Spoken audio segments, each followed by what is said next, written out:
Okay, well, hello everyone. I am Carrie Lapoli, a certified health and nutrition coach and a wine lover. I live in Connecticut. Would love for those of you that are here to put in the chat, where are you from and what is your favorite varietal? My favorite is a Pinot Noir. I am drinking right now a French red blend, which is super yummy. I think there's nothing better than working and being able to drink wine. So that's sort of what I believe. Anyway, yes, I am a health and nutrition coach and I love wine. My company is Disruptive Nutrition, and me and my 15 coaches all are about teaching our clients a way to be able to have a relationship with food that does not rely on dieting or deprivation. And it is so important to us that we understand how to fuel our body, and that food serves our body and food serves our soul. Food is not good or bad. It should not make us feel guilty. And for so long, wine served my soul. And I loved wine. In fact, for my 40th birthday, my husband surprised me with a trip to Napa, and we got to try all sorts of amazing wines. However, as I got a little bit older and I would drink more, even though I was often drinking some really nice wines, would get stuffiness and a headache. And it got to the point where I said to my husband, I don't know if I can actually drink wine anymore. Although it was the only thing that I really loved. I loved the art of wine and all that went into it. And I gave up sugar for 2 months a couple of years ago. And when I had my favorite glass of red wine on June 23rd, 2019, I tasted sugar, nothing but sugar. It was a dry red wine and I couldn't figure out why. So I was really frustrated. And then I told a friend of mine who is a personal trainer all about my woes with wine. And she said to me, do you realize what's really going on in wine? And me, as a nutrition coach, would coach my clients on how to be able to have wine and think about it as a carb and integrated in. She started schooling me on what was really going on in wine. And I realized I was doing my clients a huge disservice by saying, sure, no problem, you can have your wine. It actually is sabotaging not just our weight loss goals, but our general health.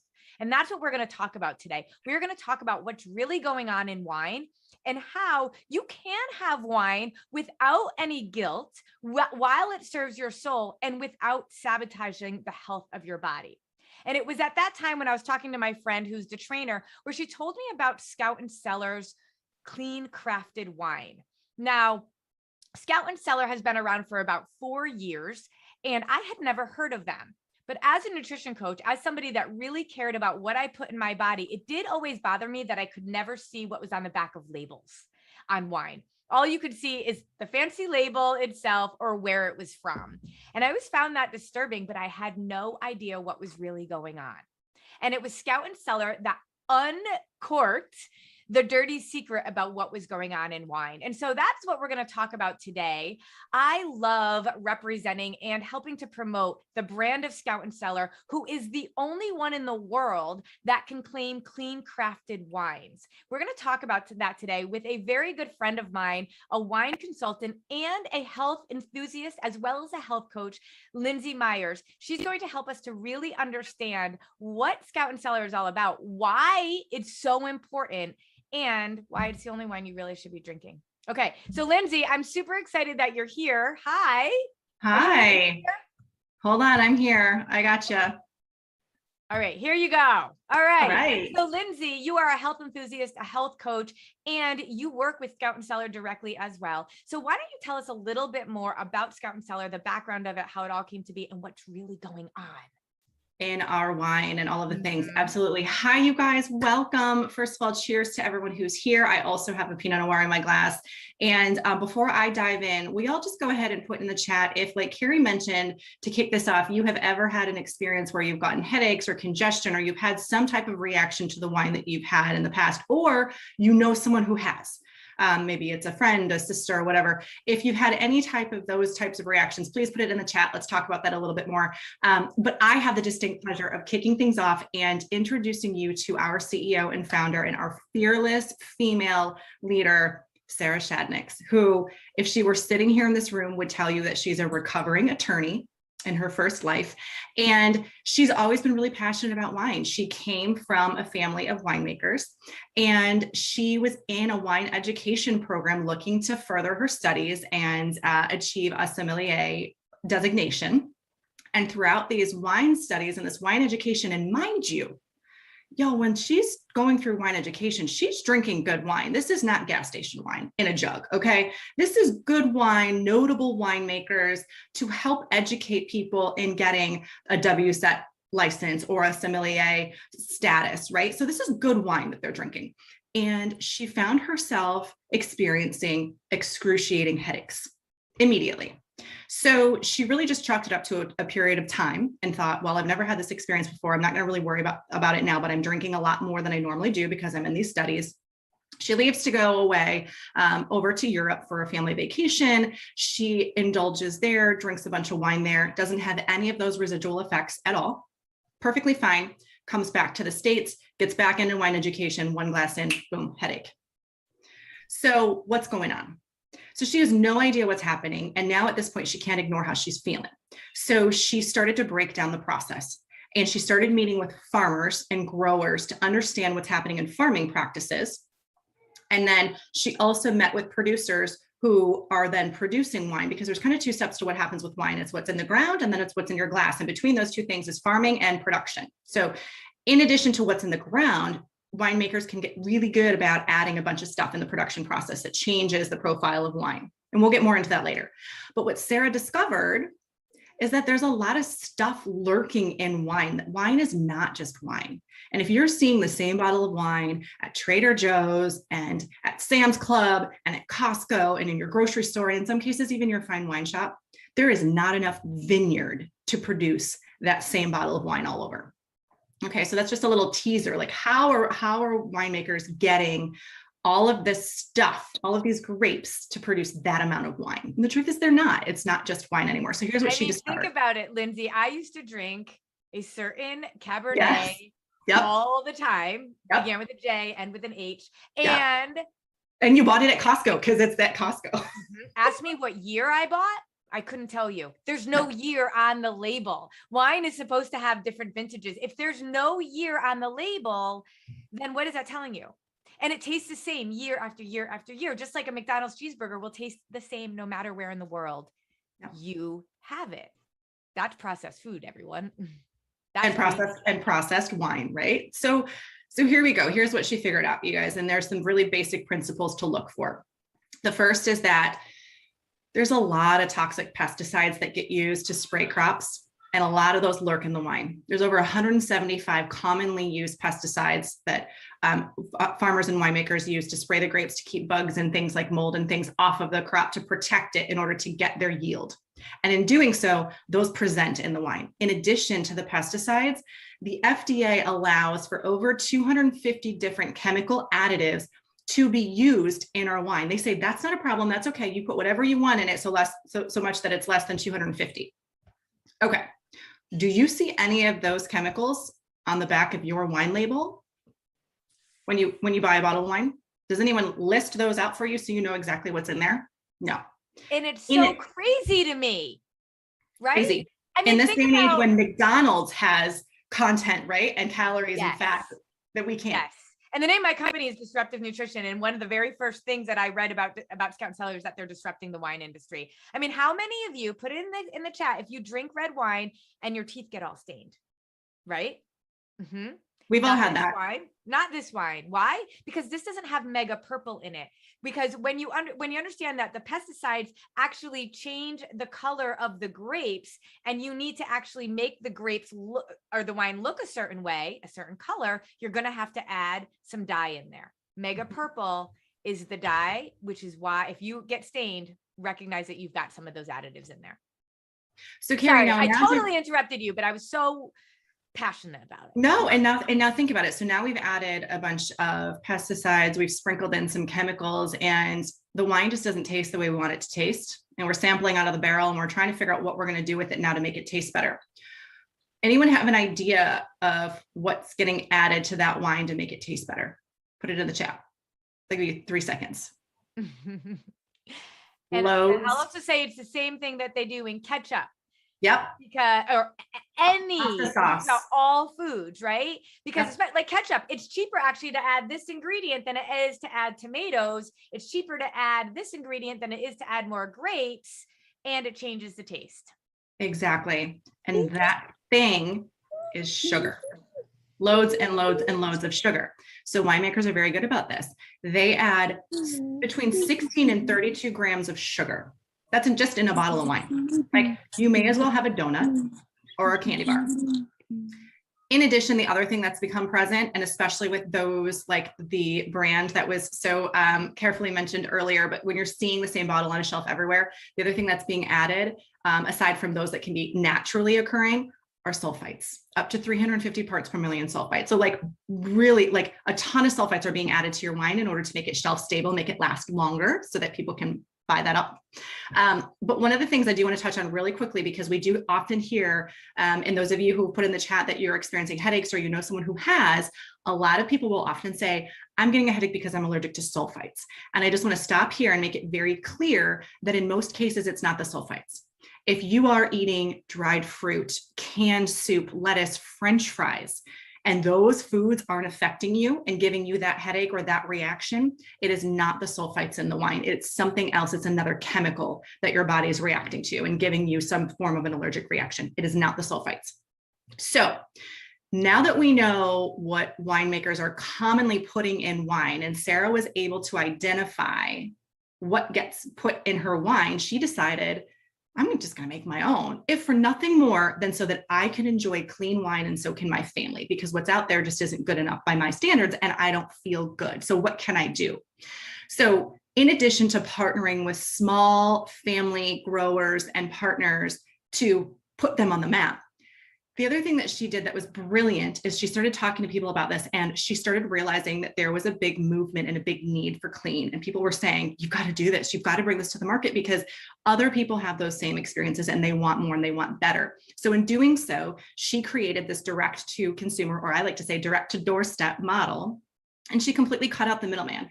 You guys, I can sit here and I can tell, I was in wine sales. Okay. I know what a wholesale bottle of wine costs. And if you think that you can go to a restaurant or even a fine wine shop and pay a low cost for a bottle of wine, I'm here to tell you it is double or more. When you go to a restaurant and you order a glass of wine, that's what the restaurant bought the bottle for. Okay. So there's a massive markup on alcohol and especially wine in this country. So by doing a direct to doorstep model, Sarah's completely cut out the middleman. She's here to say, no. The price of the wine is what's on the website, and you can't mark it up, can't change it, can't do anything about it. I'm going to protect my consumer because I want them to have the best at a price that is responsible and that's respectful to their wallet. So, and I want to add to that, Lindsay, because to me, this is what I say all the time. This is where we talk about nutrition and really understanding what we're putting in our body. When I have clients come to me, I'll often say they'll be drinking like Diet Coke, right? And I'll be like, can we make the swap to seltzer? It's not the same, but it is a swap, right? Or I love chocolate bars, Snickers bars. And I'm like, how about we go with a protein bar? Not the same, but it's a swap. This was so important to Sarah that if these bottles were like double of what they probably should be, to be very honest with you, then you wouldn't just swap it out because it would be too expensive. These are bottles that are not going to get you a bigger price tag per se, but so much of a higher quality, as well as none of the garbage that even high quality wines that are even more expensive than this will have. And so this had to be a no-brainer swap in order for her to be successful. And this is the ultimate no-brainer swap. I would say I would have been mad at my friend if she hadn't told me about this. And this is why you and I do what we do, because people need to know. And I will say, I'm going to give you a minute to pull up the PowerPoint too, but I will say just from my own personal experience, you guys, I was introduced to Scout and Cellar and I immediately joined the wine club because I thought I'm going to try it and there's a satisfaction guarantee. I will be honest with you. I expected it to be horrible. I expected that it wasn't going to be great because how could it be great when I had other things that I was drinking that I liked and I wasn't feeling great, but I thought, well, if it's that healthy or if it's that good for you, how could it be good, right? And then I realized that it's wine as it was meant to be, in literally from the ground into your glass. Okay. So it was like, oh my gosh, I actually taste real fruit. And I was floored at how good the quality was. And and I can say this again, as someone who was in the wine industry, It was absolutely phenomenal. It blew my mind. And I immediately signed up to join the business because I at least wanted to get paid on my wine habit, right? So I will just say, I really was surprised at the quality of the wine, and my palate has adjusted and it has changed. And I have such an appreciation now for wine. And Carrie, to your point earlier, I can pour something else and immediately taste all the sugar in it because your body adjusts. I was just at dinner yesterday with somebody who said to me, Carrie, you'd appreciate this. I had a glass of what my favorite Pinot Noir, began with an M and with an I. Yeah. And he said, Carrie, I spit it out. I couldn't even drink it. So it's like if you start eating a clean, whole, unprocessed food, kind of an approach to nutrition, and then you go and eat like Taco Bell, and you really are like, this is so gross, and I used to like it. It's the same kind of thing. You realize what's really going on. All right. So Lindsay, let's keep going. Let's talk about what clean crafted means, because this is the wine that you can be doing without guilt, and educating you is super important. And you know what? It's really simple. So we've really broken this down into 3 different parts. The first is we're taking care of our grapes, literally starting with the soil. So we're building healthy soil without toxic chemical pesticides. Okay. There's not a scratch of them in our wine. And we double batch test everything when it's picked and when it goes into the bottle. And it's not just us telling you that. We send that out to a third party who validates everything that we're saying. So this isn't just us saying, oh, here's our commitment, we stand behind it. There's another third party to validate that there's not a trace of these toxic pesticides in our wine. So the first is healthy soil, healthy grapes. We're taking care of the land. We want to leave it the way that we found it. And in doing so, we're hand harvesting, we're hand picking, we're taking really good care of the grapes so as to protect from damage that can occur during a machine sorting process. The second hand picking, hand sorting, every single bottle. That is what usually makes wine way, way expensive. Way more expensive, because you're choosing the best grapes and you're actually looking at them and going, okay, this is it, perfect ripeness. Yes, we're going to pick this, instead of just going down the line with a machine and just throwing it all in there, regardless of whether it's actually at the desired ripeness or not. So the other thing that we're talking about is, now that we've farmed it, what happens in the production process? So we're saying there is no contact with any synthetic chemical process, nothing in our wine. So even in our production process, we're not adding anything to the wine. And also that means there's a minimal amount of sulfites. There are naturally occurring sulfites in wine, and that's okay, but we're not going to add anything else to it. Okay, we're not putting any junk in there. When you add pesticides, you wipe off the natural yeast that grows on grapes.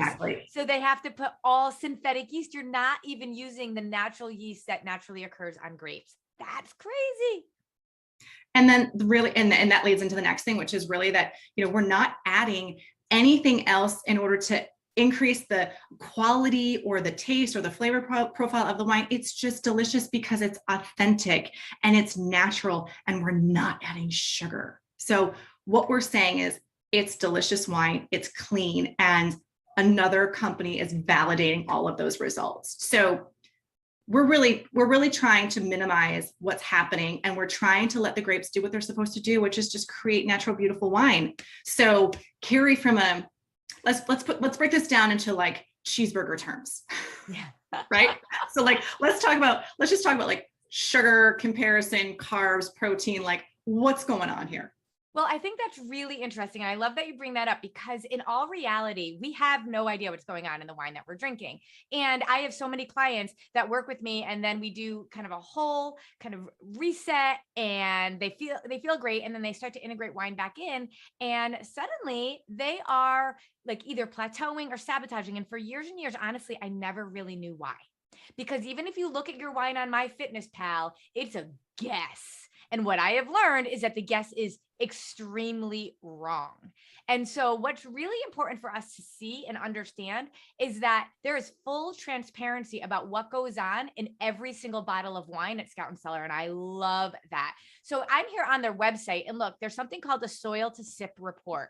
So a soil to sip report is full transparency about every single aspect of how that wine was made, from the blend to the sourcing partners to where it's from, to harvest and processing, how it's fermented, aged, bottled, what the ingredients are. The ingredients are also on the back of the bottles. Now, that is a new thing that Scout and Cellar is doing. So it's slowly rolling that out, but you can see it on the Soil to Sip report, and you will see it eventually on every single bottle. The wine industry is not doing that. Then when I think about how all of this happens, you also have a nutrition label.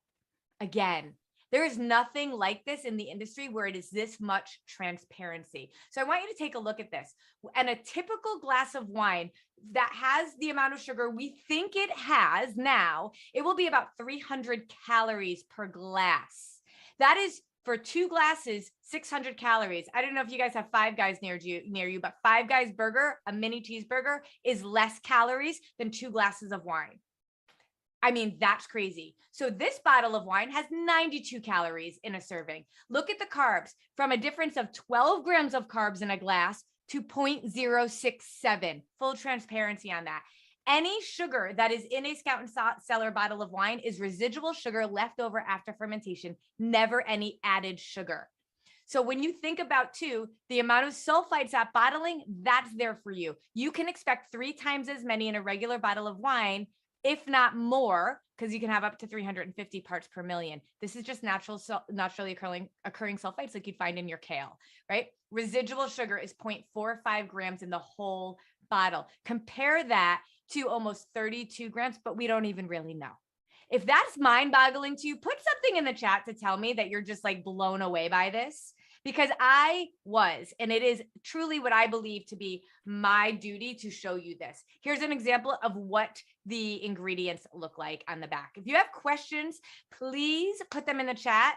Lindsay and I will work to be able to answer them for you and to be able to help you to see what questions you have around all of this. And I have a quick question for the group. Do we have any vegans in the group? Do we have any plant-based folks? Because I think I'm not a vegan, but I know that if I was, I would want to know. Yeah. What you're about. And a lot of people don't. So do you know that not all wine is vegan? Which I was like horrified by, because of course you think, well, yeah, naturally all wine is vegan. Like, well, why wouldn't it be? It doesn't come in contact with animals.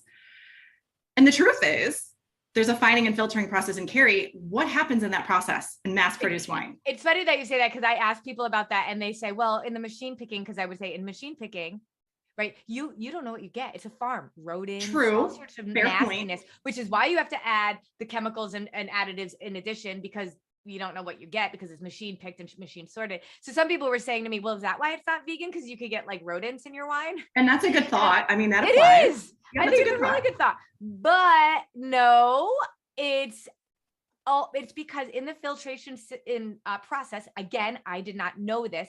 You can filter wine. Like if you don't have sediment on the bottom of your wine, which is called wine diamonds, it means it was filtered. And if it was filtered, it was typically filtered through cheapest means possible to keep your bottle cheap, right? It is either through often fish bladder or milk casein. So there are people allergic to dairy drinking wine, having no idea that some of their wine could actually be filtered through dairy, which is why they're having the reactions they're having. That is unacceptable to me. Anything that is filtered through a Scout and Cellar bottle, if it is filtered, it will tell you it's filtered. It will be filtered through clay. So that to me is really important. And I mean, like I said, I am a meat eater. However, if I wasn't, I would want to know. And right? Oftentimes in what Carrie is referencing to, the sediment is really important. And you can see that in the glass, but oftentimes in a white wine, we want to be able to look at a white wine and have it look in the glass because it's very clear. So you get color, but you want it to look very clear. And so oftentimes that's how a white wine is filtered, because in a lot of cases in a natural form, it can be a little cloudy. And even though that's okay, as Americans and from a marketing standpoint, winemakers want it to be very clear and very pretty in the glass. And so that's why fining and filtering is happening. Exactly. So let's talk about how we can get our hands on this wine, because I think that this is super important, because again, no brainer swap. So a couple of things. One, there is the Scout Circle. This is their club. I started off with this. This is amazing. You just choose your wine. If you want white, red, or a mix, you choose how many, 4 bottles, 6 bottles, 12 bottles. How often do you want it? Monthly, bi-monthly, quarterly. You can even pause it at any time. You have a flat rate. You will always get wines that are worth more than the flat rate. And let me tell you, these wines on average are $16 to $25 a bottle. It's unbelievable. There are some wines that are more expensive. That's because it comes from either a single vineyard or there's a process that's actually more expensive, but they're not more than usually in the 30s at the most. And you are getting some of the highest quality wine, but the average wine is $16 to $25. So you are going to get wines that are often worth more than that. It is a flat rate, shipping is included. And I will say that I didn't even realize that there were so many wines that I didn't know. And I used to like certain wines, a Pinot Grigio, a Pinot Noir, right? And people would ask, can I choose my own wines? The answer is no. You can choose the color of wine, red, white, right? But I will say I got a Müller-Thurgau in my box one time. And I was like, I don't even know what a Müller-Thurgau is. I'm not that fancy of a wine drinker. It is my favorite white wine. I never would have chosen it, but if it wasn't in my club, I never would have got it. So I love that. And I think it's something so, so, so important for all of us to be able to have if you love wine, to be able to try new ones. So sometimes I say, go get yourself a 4-bottle, and try different wines.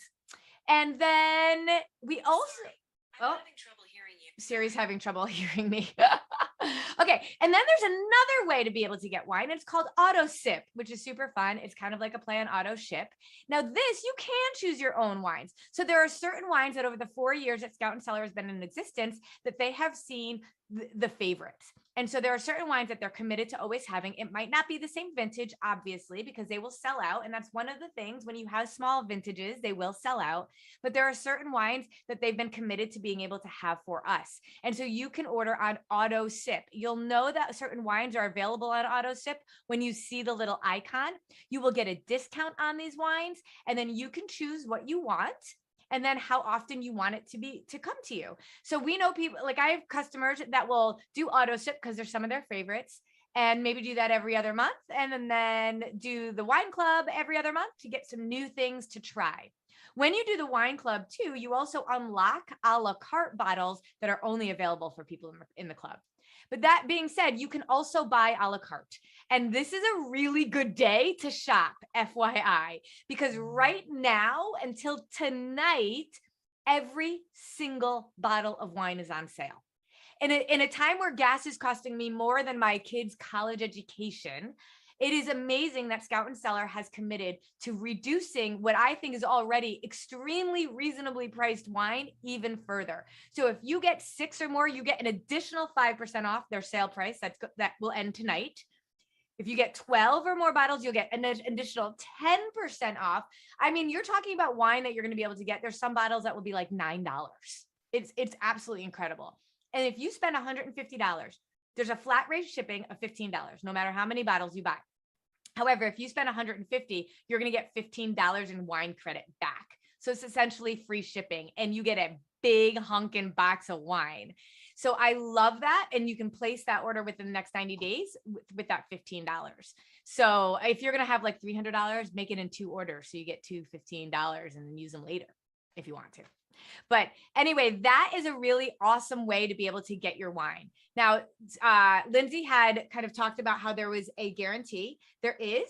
So if you go to the grocery store and you buy a bottle of wine and you don't like it, and you're like, I don't like this wine, they're going to be like, sorry. But at Scout and Cellar, you can drink it. And if you don't like it, you can get your money back. They will credit you for another bottle, and there are no questions asked. They stand by this, and it just goes to show how confident they are about every single bottle that they put out there. Their top sommelier and head of wine education was just named in Wine Enthusiast as a top 40 under 40. It is a legitimate wine operation and winery that really makes wine the way that you would love to be drinking it. All right. So the other way to get wine is what Lindsay was talking about, was buying from your own wine store. I do this myself. And like she had said too, the way that people actually, or the way that Scout and Cellar sells their wine is direct from a person like us, people that love it and care about it, because they leave the middleman out of it, which allows this wine to be at a price point that is comparable to what you're already buying. And when you join the wine movement, is the way that I call it, and you decide, I want to join and be a consultant and be able to do this kind of stuff, not only do you have a team of people like us that will do these kinds of wine classes and things like that for you, but now you get to buy from your own wine store. And so you get your own discount on wine, you can earn wine, but then you get to do what I think is the most important thing, is share the wine. And you earn wine so that you can share it, so that we can take this movement from one home to another. This company has grown from 10 million to double and triple that over the past 3 and 4 years, because women are demanding more. Women and men, but mostly women, are demanding more transparency and are finding this to be really, really powerful. So normally, to join our team, to join as a consultant, it's $250, which is what I did, and it was fine. But right now, until tonight, you can join for $59. And then you get a 20% off coupon for a la carte orders. You get a 20% off coupon to join the club. And there's no minimums. There's none of that kind of nonsense at all. It's just, if you're going to do this and you like it, this is a really good way to do it. You're going to earn commissions back on even your own purchases. So you'll get an additional 15 to 25% off your wine. And like I said, there's no minimums or anything like that. So I think that was it's like a fun way to be able to do that, and to be able to also share the wine and then earn a side income for yourself. In this day and age, when literally I think gas is going to go to $10 a gallon, having a little side hustle doesn't hurt. I know that all of the wine money that I bring in absolutely pays for well more than what the gas increases are. And so we can sit kind of pretty knowing that we have this and we don't have to stress. And Carrie, can I jump in here too real quick? Yeah. Because one of the things I do want to mention is, and I acknowledge I came to this business with a little bit of wine knowledge and a little bit of wine education, but I will tell you that 99% of the people that I work with who are other consultants in this business had no wine knowledge prior to diving in and just saying, I want to do this. That was me. Right? Like, you knew what you liked to drink. You were a Pinot Noir girl. You liked a Sauvignon Blanc, and that was the extent of your wine knowledge. And part of what I love about this is the ability in this business to try everything, to learn. And we've got this community of people who are here to help you do that and to help educate you if that's what you want. But if all you want to do is like buy wine for your dinner table and buy wine that you can give to people and get a tax write-off, that's great. Like, the bonus is there's room for everybody at this table, but I really don't want anyone to sit here and think like, oh, I have to have wine knowledge or I have to know wine, because you truly don't. You just have to. I love that Christina and Dawn, Noelle, they're all on our team, and they're here jumping in, inviting people to this. This is what we do. We love to teach. We love to share. It is a passion. I think it's a mission. I think it's really important that we disrupt the wine industry. Absolutely. And you guys, this is a massive industry. It is an $88 billion with a B dollar industry, like supplements, beauty products, like leggings. Nothing's touching that. Okay. Yeah. Nothing is touching the wine industry. And if you have friends that drink wine, they have a right to know about this. I'm going to tell you, you have a duty now that you know, to share. So you can share in any of those ways that we talked about: buying the wine, joining the business. You can also share by hosting a tasting. So let's talk a little bit about what that means, and then we'll wrap up. Lindsay, why don't you share a little bit about that? Oh, I love tastings. It is such a fun way to try wine, to learn about wine. So let's talk a little bit about what that could mean. So we can do tastings in a variety of different ways.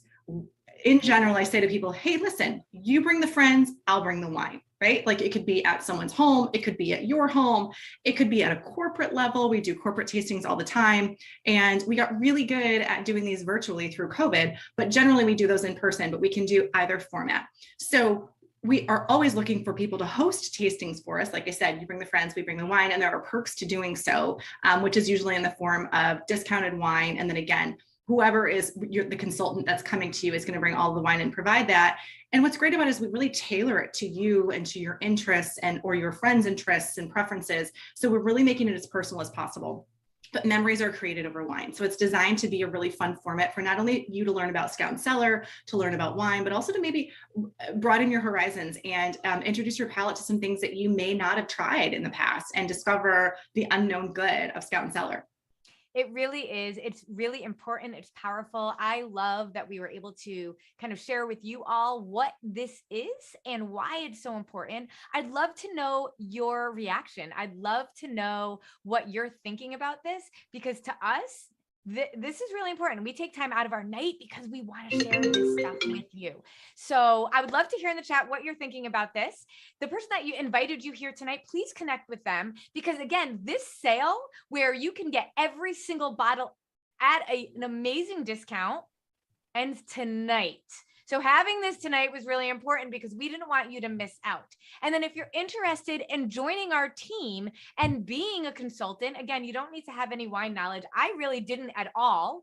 I just knew that I cared about what I put in my body. And when I learned about what was going on, it was amazing. The first time I had a bottle of wine, a glass of wine, my husband and I drank the whole bottle, which I never could have done. And we worked out at 5:30 the next morning. That was a testimonial for me to say, this is all. I bring this to restaurants. I pay a corkage fee. That's what I do. So joining the team really gives you some extra bonuses. And for $59 until tonight, that's another great option. So yes, it is a little bit rushed. It is a little bit like, oh my gosh, this is tonight, but go ahead, make that decision, figure out a way that you can plug in, share the movement because it's really that important. So any questions that you have, please ask in the chat and get going, figure out what wines you love. And we can help you with that too. Let me know.